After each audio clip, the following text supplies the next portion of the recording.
You're good to go? Yes. Excellent. Well, hello, everybody. Welcome to the Talk to Danielle podcast. I am your host, Danielle C. Baker. And before I introduce today's guest, don't forget to like, follow, and subscribe to whichever channel you're listening to or watching, because we are on a video version on YouTube. So today I have an exciting guest, an amazing guest. And I know I say that to every guest that I have, but I'm really, really grateful I got to meet Sabrina through a common friend of ours. And the work that she does is just inspiring. So I wanted to have her on. As you know, this podcast is all about talking about the real things. We don't like to sugarcoat. We'll talk about stuff that people don't necessarily want to talk about. But it's important to hear those stories and to realize that we're not alone going through what we're going through. And if sometimes listening to other people's stories just help us make it easier in our lives. So I have the lovely Sabrina Victoria with me today. Thank you so much for joining me. And just as we're about to start, tell us a little bit about yourself and how you got to where you are today. Yes. Well, thank you so much for having me. I so appreciate you taking the time out of your day to hang out with me and listen to me blab a little bit. But a little bit about me. I was raised as a Jehovah's Witness. Everything was pretty good, minus a few bumps in the road, until I ended up pregnant at the age of 20 with no husband. And that's kind of when my entire world pivoted. Many people in today's world, there's challenges that come around, whether it's doings of our own or not. And we have to pivot. We have to step into this new role that we weren't really expecting to necessarily step into. And that's what I did. I stepped into motherhood by myself, completely isolated. The Jehovah's Witness, the congregation that I was attached to, or the religion I was attached to, has what's called disfellowshipping, where they cut you off from all of your family and your entire community and just kind of leave you to your own. And the whole idea of that is to have you connect closer to God without any distractions from anybody else. But, it was tough. The single mom life with no money is not fun. I had a rolling balance of about a negative $172 in my bank account at any given time, car getting repoed out of the parking lot, eviction notices on my apartment door, crying in the bathroom every single night. Just despair. Yeah. And it's not easy, especially at such a young age. And when you're into this community that's there to support you and all of that is taken away, it's even harder. Now, you do have your own business that you're running. Like we were talking before the recording, you're just building that empire. Can you talk to us a little bit about the beautiful work that you do with your business? Yeah. So my entire existence is based around community. So the one thing that I didn't have during, one of the most difficult times in my life, early motherhood, I didn't have anybody. And I've recognized over the course of my life that the reason it was so hard, the reason there were so many questions, the reason I fell into a very abusive relationship for years and years and years is because I didn't have a community. I didn't have anybody to ask, hey, is this normal? Is this like normal behavior, what I'm going through? Is it normal to have zero money in my account? Is it normal to be negative? Is it normal to, to have someone talking to me like this? So just these things that we encounter in our life where you could normally ask, a group of girlfriends these questions. I just really didn't have that cushion to kind of bounce ideas off of and thoughts off of and concerns off of. So now I've dedicated my whole life to that. I run a company or a community called Her Nation. It's under my company, which is Human Better 365 is my company. And it's a kick-ass, just wonderful, growing group of women who are here to support each other through healing and through growth and through personal development and through breaking through money barriers and all of the stuff that kind of comes our way. My philosophy is, you know things that I don't know. Mm-hmm. And I know things that you don't know. And the only way to really step up is to share that knowledge. And when you share that knowledge with each other, we both gain and take a step up. Yeah. And that's the whole premise of the whole thing. Like, where can we connect? Where can we collaborate? Where can we start to create like this structure of women that are holding on and grabbing on and linking up to build this beautiful empire together that's strong, so that other women who are maybe in a dark place or in a struggle or really just kind of falling like where I was, right, we can hold them, because the structure and the foundation is just so strong. Yeah, that's a good point, because when you are in that dark place, I've lived it myself as well, is you really think you're alone and you don't want to talk about it because there's some shame, there's some guilt, you're second guessing yourself, you're thinking you may have been, you're responsible for what's happening, and it's not necessarily the case. So sharing that space is so important. And this is why I just love the work that you do. And can you share a little bit what you see? Because we are kind of still in that world where especially women will go against each other as opposed to just uplift each other. And it's not just necessarily women, but in this situation, there's still that stigma that women are supposed to, claw at each other. What kind of, can you share a story or a transformation that you've seen within your groups of just a beautiful, successful story? Yeah, we haven't had that issue yet. However, I believe, and this doesn't work perfectly, obviously, in anybody's life in general, but from my own experiences in my life, I have found that if I set a precedent for how I want people to be in my world, right? So the language that I use, how I show up, the empathy that I have, the confidence that I have, the way that I speak, the way that I share my story.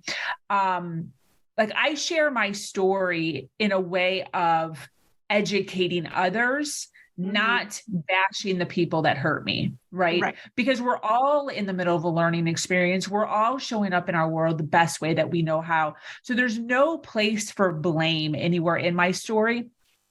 Everything that I share, as far as the ups and the downs and the challenges that I went through, is to empower other women, to help them recognize that they can too. They can too. They can get out too. They can move up too. They can expand too. They can pivot also. Yeah. And one of the things that I have found with my family, with my friends, with the community that we're growing, is you have to teach others how you want them to show up in your world by first leading. That's right. So leading by, now that doesn't mean that everybody doesn't fall into that, right? There are people in and amongst my world, friends, family, whatever it is, where there are hiccups. There are, things that have happened at some point. And I'm sure within the community, right? However, we are constantly teaching and training our world, right? So like, I'm teaching and training my world. Meanwhile, everyone in my world is also teaching and training me. And when we all kind of just step into rising, especially as the creator of whatever that is that you're building for yourself, you showing up in a certain way creates an atmosphere for other people to know how to show up for you. And if they're not showing up in a way that is safe for your boundaries and safe for your mental and emotional health, then that's where you yourself, as a person, need to kind of pivot, set boundaries, remind, or sometimes exit. They need to exit, or you need to exit the relationship. Yeah, and that's I think it's one of the most challenging part is to sort that through, because you have to sort it through within you first to be able to actually apply that in your external world afterwards. So it takes a lot and you can't do it alone. That's another thing that's why these communities are so important. And to have that, somebody to say, it's okay, I've been there, that there's, the clouds just kind of part after a while. There are sunny days, come on over. So that's great. Yeah. Is there anything that you're working on right now that you'd like to share? Any new projects or anything coming up? Yeah. Well, not necessarily new, but the one that, I'm most passionate about at this time in my life is what's called Her Mastermind. It is a beautiful group of female entrepreneurs. So what I do is I work with female entrepreneurs who are either new in their business or maybe hitting a plateau in their business. They have 5 or less employees, and they're just looking for just kind of a hand up in how to do all the things entrepreneurship. When you kind of dive into this world, you dive in thinking like, I'm good at this one thing and it's going to be all hunky-dory. And I know that there are so many people that need help in this one area. And what they don't tell you is that you have to become a marketing agency, and you have to become a spokesperson, and you have to become the tech guy or girl. And there's all of these like integral things, payroll and HR, that you kind of have to learn on the fly while also perfecting, your specialty or your profession. So, really organizing that, structuring that, and helping female entrepreneurs feel comfortable in that realm of taking ownership of their money, of their life, of the power, the superpower that they've been given. That's amazing. Yeah. So that's something that you have ongoing. So if people are interested, they can, at the end of the episode, we can give your information if they're interested as well. What led you to working specifically with newer entrepreneurs, or the smaller groups? What is there? This is more of a personal question for myself. I'm curious to know what led you to say, I want to work with female entrepreneurs that that are still trying to figure it out and have work solo or with a handful of people. Yeah. So one of the things that I talk about all the time when it comes to females in general, probably just humans in general, but I predominantly work with females, is this idea that in life, when you're starting to make choices in life, like, hey, I am going to do this, and it kind of becomes your identity. So like, I am going to be a dog mom, or I am going to be a runner, or I am going to be a workouter, or I'm going to be a baker, or whatever it is. We have identities that we kind of fall into. And sometimes what happens is fear happens when it comes to business, as far as, if I decide to do this one thing, then that means I'm going to have to do this one thing for the rest of my life. And that scares people sometimes, because they're like, I don't know if I want to do this for the rest of my life. What if I change my mind? And so then what they do is they kind of like start to backpedal a little bit on that one thing that they're really passionate about, because they don't know if they want to do it forever. And then they wind up not doing it at all. So one of the things that I have become really good at is really acknowledging, showcasing, and voicing the pivots that have happened, not only in my personal life, but also in my business life. So when I first started my business, I was in a toxic relationship. I was trying to escape that relationship. I had just gotten into health, wellness, personal development, mental and emotional well-being. And one of the things that I did to escape that relationship is I wound up opening up a secret bank account and 3 online secret businesses. And this was after 8 or 9 years in that relationship. And one of those businesses was a personal development business. It was called Pure Aspirations. And it was all based on health and wellness, veganism, which I am no longer, yoga, and just this like wholesome way of being, smoothies and healthy recipes and stuff like that. Right. So I opened up just this little thing that I didn't even know what I was doing, connected a little pay, way to pay and the little pay button or whatever it was, and started selling like recipes and little 7-day programs, not knowing what I was doing. Then after I exited that relationship, I pivoted from that into coaching women out of narcissistic relationships and or women who had just exited narcissistic relationships.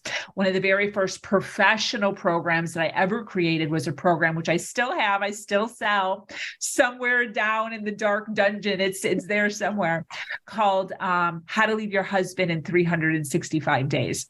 Oh, wow. So, it was it was like my blueprint of exactly what I did to leave my relationship, step by step, all of the things broken down. It was $47, and just a powerful program, a very, very powerful program.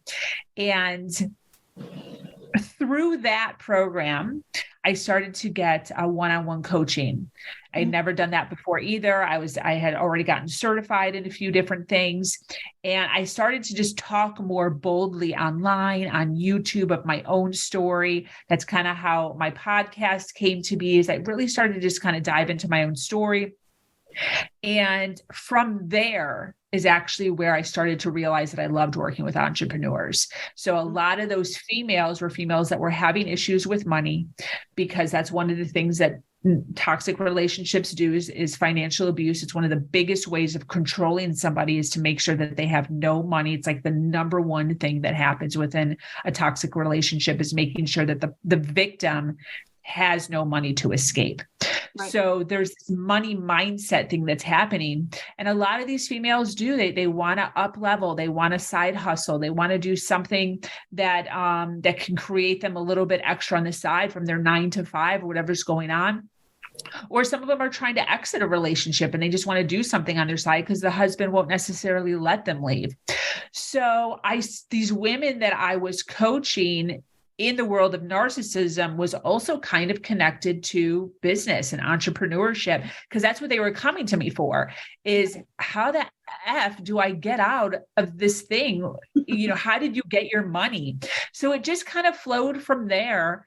And now I am where I am. So, I teach in the niche of time management organization. I believe that is the reason I was able to get out, is because I did have a structure. I was extremely organized with my time, right? I was managing like a double life, basically a life with this toxic person who had me running around in his business, going all over the place, OCD, ADHD, 1,000 miles an hour, tracking everything that I was doing, looking at my receipts, making sure that I was where I said I was, like anxiety filled, walking on eggshells.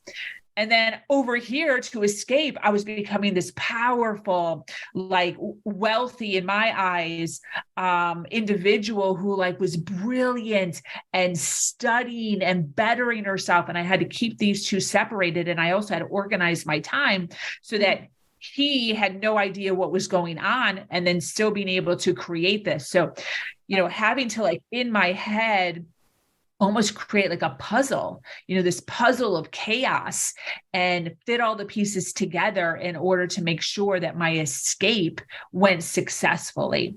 And I think that is kind of what business is. That is kind of what entrepreneurship is. You do have to create something where every single day when you wake up, what you're doing that day in and amongst all the other things. I just did it at a heightened level, but you have to juggle your partner, your children, your schooling, being a CEO, being an HR department, being a marketing person, being a tech person. Like, how do you function? How do you do all of that at the same time and not lose your mind and not, wind up working 18 hours a day? Like, how do you shove all that into 12 hours a day so you can still get some downtime? So, that was kind of the evolution, and that's the pivot. So you can start, if you have an idea of, hey, I see myself as an entrepreneur, I see myself in this other realm. Just pick something that you're passionate about right now, and it can evolve. it can evolve. My business evolved 3 times with 3 different business names, and who's to say that it won't evolve again, and that's okay. I love that. That's actually a question I was going to ask you. Was, do you have any advice for someone who is at that stage where they want to take a leap of faith, or they're afraid to take that leap of faith and say, I want to start something, no matter what their story is, or their scenario is, I want to do this, but I don't know. So you kind of said it, pick something, that you're passionate about and do it. But do you have any advice to say this, that, with all the fears that you're going to have to overcome, what would be your wisdom to share with them to say, go ahead, jump, you won't regret it. Yeah. So a quick story that I have, it probably happened, I don't even know now, maybe 5 or 6 years ago.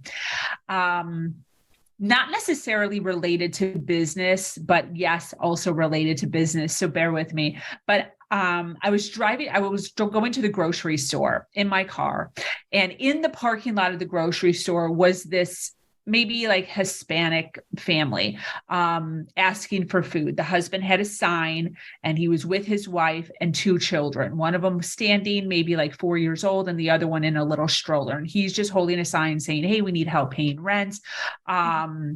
We are hurting or whatever, like anything helps, anything at all helps. So I go into the grocery store. This family is on my mind. I'm doing well in my business. I've succeeded in all of the things, money for where I am at that point. And I'm in a mindset of, hey, I can actually give back. I can actually give back at this point in my life, and feeling really good about that. So I go into the grocery store and I'm like, let me buy some food for this family. So I buy the rotisserie chicken with the Hawaiian bread, and I get some waters and some plates and some forks and some potato salad, along with my own grocery shopping, which I just needed a couple of things. I check out, I get back in my car, and I drive up to this family, and I'm feeling really good. Like I'm feeling really awesome about myself at this point, confident, and, look at me giving back. Like I'm finally here. Like I've made it to a really awesome place in my life. And I'm kind of low key patting myself in the back on where I am. Right. So I get out of my car and I have the groceries, and I go up to this family, and they are so thankful. They're like, oh my gosh, thank you so much. I so appreciate it. The little kid starts eating right away. The mom's like cutting up the chicken and put it on a plate, and the little guy's eating, and the little one's like eating a little drumstick. And I'm talking to the mom and the dad. What's going on? Anything I can help you with? What's your specialty? What do you do? And the husband is talking about how he's a painter, and he had been with this one company for like a year or 2, and they just laid him off because the company went under, and he now, he was living paycheck to paycheck, and now he has no money. So I'm taking down their phone number so that anybody that I know that needs a painter, I could help them. Right. So, and they're all like, thank you so much. Oh my gosh. While I'm doing this, I have my phone out, and I'm typing in the husband's name and getting his phone number. And all of a sudden, I feel this wetness. And I look down, and it's white, gray, and green. And I realize I have been pooped on by a bird. Oh, no. Yeah. So this family, in this little island of the parking lot, there was a huge tree that they were under. It's Florida. It's hot as hell. They were in the shade. Yeah. And I have this poop running down my face, my glasses, my chest, and my breasts all over. Oh. Both of them are like, oh my God, I'm so sorry. And I'm like, not your fault, not your fault. The wife is like frantically, because you can imagine, like, I'm over here trying to help them. And then, if they're any sort of empathetic as I am, in my head, I'd be like, oh my God, this is all my fault. If I wouldn't have been standing here, this poor woman had gotten pooped on. So anyways, the woman is like getting out her baby wipes and like pulling baby wipes up and trying to she's like, rubbing my chest with baby wipes, trying to get the poop off and like this. And I'm mortified, but still like calm. What am I going to do? There's nothing I can do. So I finished I take the wipes, and I finished getting the husband's phone number. I literally have like strands of wetness because it's all in my hair. So I leave. Like, it was a nice exit, right? I leave. I texted him, later on that day, and I was like, thank you so much. If I know of anybody, which I did wind up referring him to a few people here and there, and he did actually wind up getting a job. But the moral of the story is that while you're doing good things, right? While you're helping people, while you're in entrepreneurship and you're baking awesome cookies, or you're helping somebody with their car, or you're a coach, or you're a babysitter, whatever it is, as far as the business that you're deciding to get into, and you're helping people and you're doing good things and you're being a good person, sometimes shit happens. Sometimes shit happens. It just does. You could be in the most amazing line of work and shit will still happen to you. And I think that is the biggest learning thing that I have learned in my life is yes to all the things. Yes, show up 100%. Yes, do the thing. Yes, continue to move forward in your business and bring the people to you that are the closest to you. And yes, shit is going to happen. Bad shit is going to happen sometimes, some little, some big. But what you have to remember is all of the stories in your past, all of the things that you have gone through in your past, the heartache, the challenges, the darkness, the struggles that you've climbed out of, those holes that you've climbed out of, and you need to remind yourself of what a badass you are, and that you can do hard things, and that you are capable, and that this stuff is going to happen, and you have to get up the next day and you have to show up with a positive attitude, with a smile on your face, and continue to roll forward, pivot and continue to roll forward.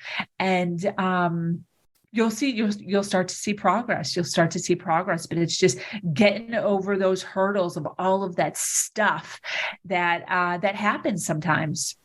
I love that story. It's just like, it's literally shit will happen. It is so true. One of my first mentors when I got into this business would also say, just get it done and then get it right. So it's very similar. It's as if you wait, things are going to happen. You just have to work around it. So that's amazing. Yeah. Within your Her Nation, you mentioned earlier, you have your own podcast that's called Her Version. Do you want to talk a little bit before we wrap up? Just talk a little bit about what, so people can listen to it, because it's a great podcast.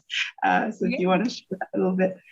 Yeah. So the podcast wasn't meant to be a podcast. It started as just a little YouTube channel. It's called Her Version, her being me, my version of my story. So I was trying to find a way early on how I could use my story. My journey that I have been on, so much of it was because of my own doing, right? So much of it is just like, I totally just traveled through this. And people can learn from this. People can learn from this story. And I wanted to be able to share my story, but not offend anybody who is connected to my story, because there's my parents, there's my entire community, there's the church, there's my ex, people that I've worked with, whatever it is. There's people in my story who could be portrayed. People could see them as being bad people or bad guys. But how do I tell my story without offending them? And I came up with this thing in my head that just made me feel good, called Her Version, meaning this is my version of my story. It doesn't mean that it's the true version. It doesn't mean that it's the version. It's just, this is my version of my story. And if you don't appreciate my version, then you can start your YouTube channel and call it your version.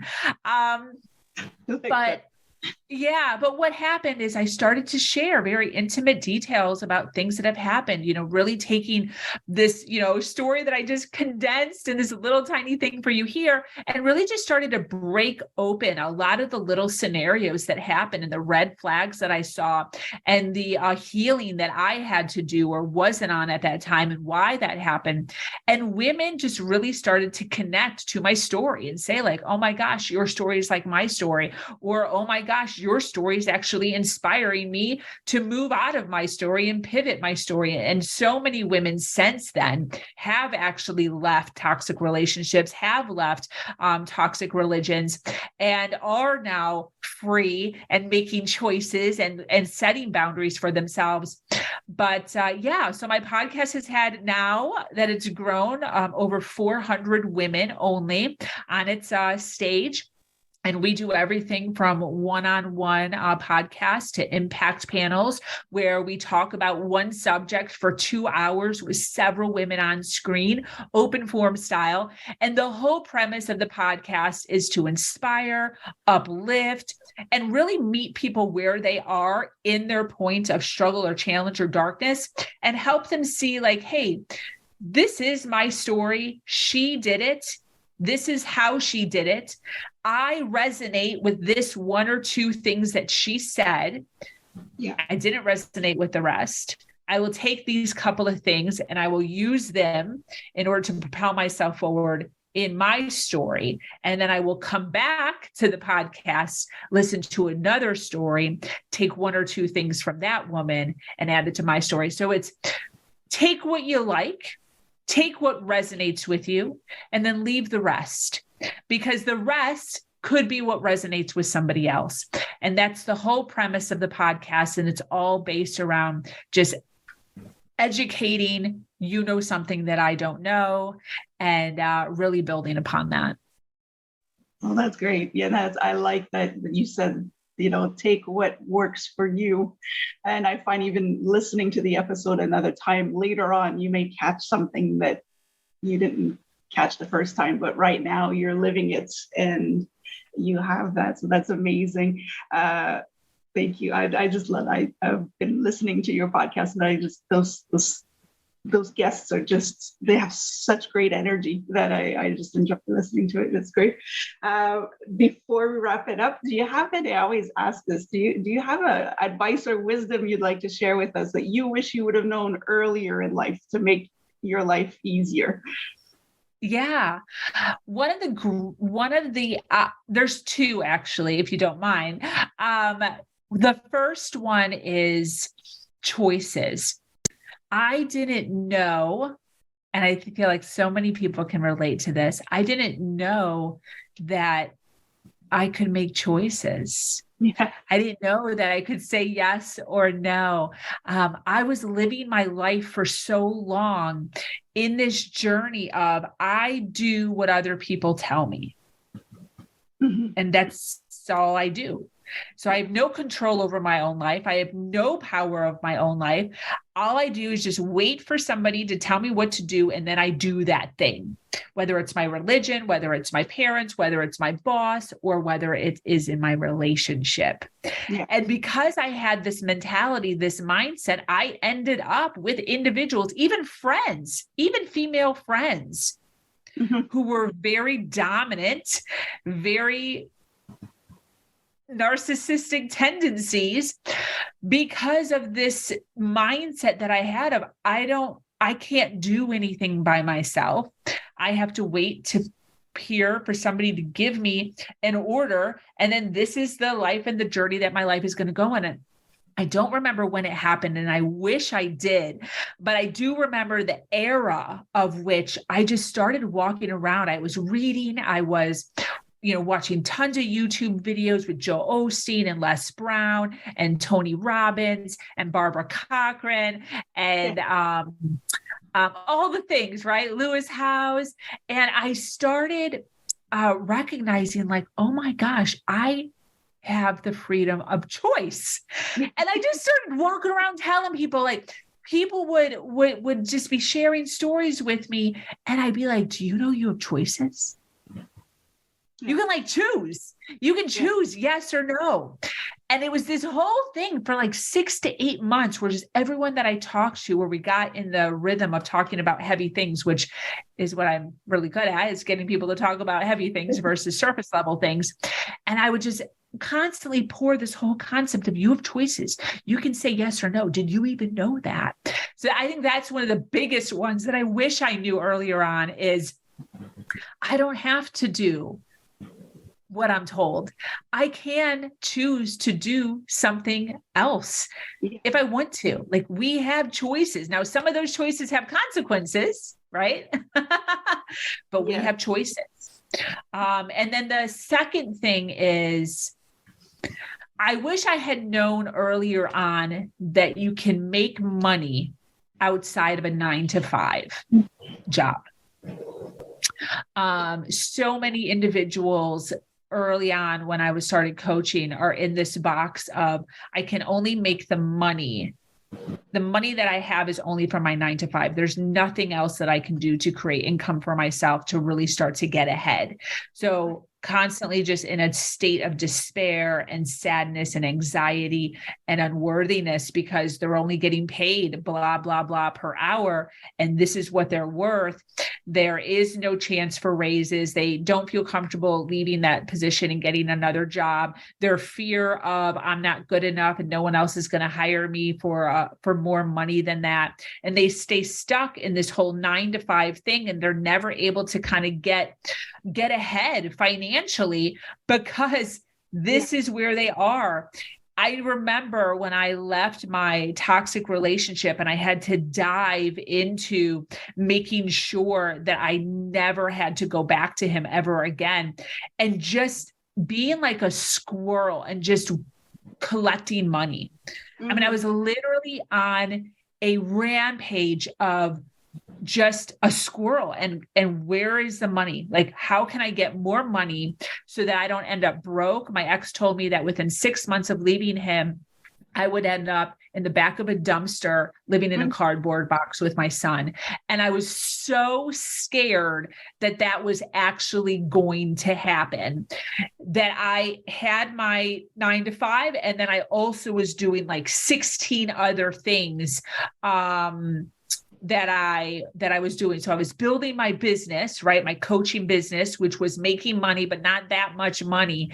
But then on the side of that, I was doing all these other things. I was doing Airbnb. I was selling on OfferUp. I was selling on eBay. I was holding garage sales. I was working on Fiverr.com. I was cleaning houses, anywhere where I could bring money in towards myself. And what started to happen is I started to pay all of my bills and all of my stuff with all of the side stuff. Yeah. And then my business, I was able to just calmly build my business, anxiety free, and really dive into what I wanted to do and what it looked like and all the aspects of it. But I was working a ton of hours. Yeah. Trying to just fit it all in. But this is what gave me freedom. This is what made me feel like I had choices. This is what, created a sense of being able to breathe and a sense of being able to take care of myself and my son, and a sense of like having money in my account for the first time in my whole life, being able to pay off, my rent, 6 months in advance, being able to put $21,000 down on my SUV out there so I didn't have to pay interest on it, and really starting to feel the financial stability that I was creating for myself, because I stepped out of, all I can do is this one thing. I can't do anything else. I started to realize that I can collect money in different avenues in my life. I do have other things that I'm really good at where people will pay me for it, and collect and save and collect and save and collect and save and collect and save until I felt comfortable with a good amount of money in my savings, where I was able to get rid of all of that stuff and then just concentrate fully on my business. Nice. Yeah, those are two. But it took a long time. It took a long time. It took a lot of patience, took a lot of ups and downs, and a lot of shit falling from the sky. Yes. I mean, for real. Yeah, that definitely. There's no doubt about that. But you get through, and you keep your eye on the goal, and it works out. So it's amazing. Thank you. I asked this question, everybody this question, and I didn't get to tell you before, but this little girl was interviewing adults for a school project. She was about 9 years old, and she asked that question to every adult. No one would answer, and she would get frustrated. So her mom would say, well, just stop asking the question if it's frustrating you this much. She's like, no, somebody's going to get it. So when she interviewed me, she asked me and I answered her right away. And she just turned around at her mom. She goes, you see, I told you somebody would get it. So it was one of my favorite questions I've ever been asked at an interview. So I told her I would ask everybody I interview. And that question is, what do you want to be when you grow up? The vision that I have for myself is a vision that includes my entire female community. My vision is so real. It is so vivid. It is so loud and bright, of creating a massive army of women who help, support, network, collaborate, get onto massive stages to share their warrior story of how they came out of the darkness into the light in order to inspire other women who are not there yet, who are just stepping into their healing journey, who don't understand why their life has gone to shit. And using this army of women to educate the globe, to educate men and women on this mindset of communication, of what is appropriate as far as relationships, career, money mindset, and really touching the lives of people who need it, I am creating like a revolution, almost like a revolution of just women who get it and women who want to help. They want to pay it forward.